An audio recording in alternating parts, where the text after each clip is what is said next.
I'm Dr. Rachel Griffiths, and I'm with my father and partner in aquatics. Dr. Tom Griffiths. Welcome to the Drowning Files, where each week we share a lawsuit we've been involved in or another true story with suggestions to learn from these tragedies to save lives. What case do you have today? Well, today's case, unfortunately, is another pool party case. We've discussed several of these. This is a little bit different, but it always involves the same variables, the same themes.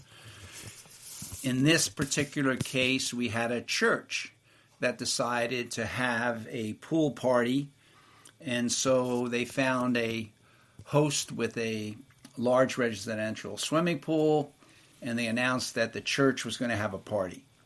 As it turns out, over 100 church members attended, and there were all sorts of activities in the pool, in the water itself, on the lawn, surrounding the pool deck, on the pool deck.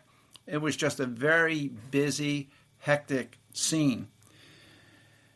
And as this tragedy evolves, we find a young female swimmer, about 6 or 7 years of age, most of the time on an inflatable raft in the pool, paddling around and just having a ball in the pool with all the other kids bouncing around, jumping and diving. And this was all caught on security camera footage, of course. And she was playing very, very safely, having a very good time.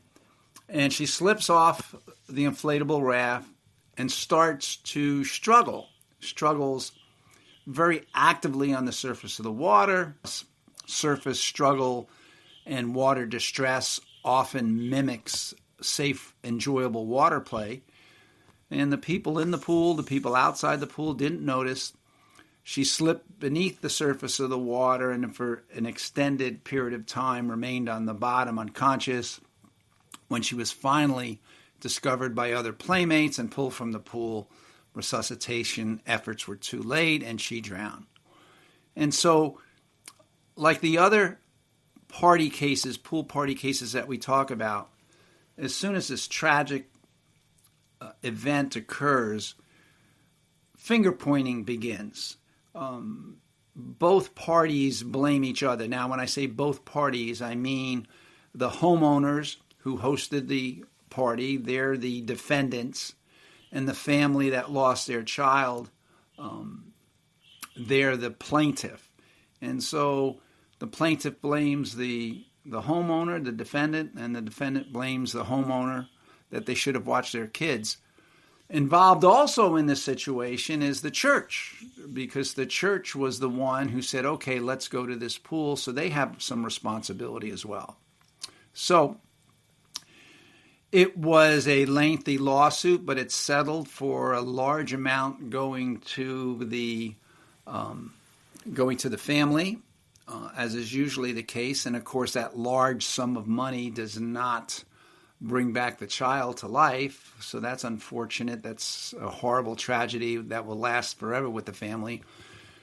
But in these cases, it's so easy to prevent the drowning because both the church and the host should have first and foremost asked who could swim and who could not.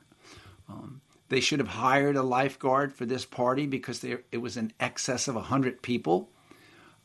They should have had life jackets for non-swimmers, identify the non-swimmers, then put them in a life jacket.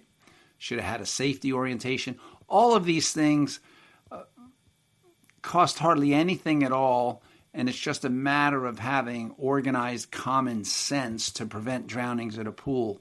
So that's the story I have for you today. I was involved in that case, and they're always tragic. A fun-filled event turns out to be just a crushing tragedy.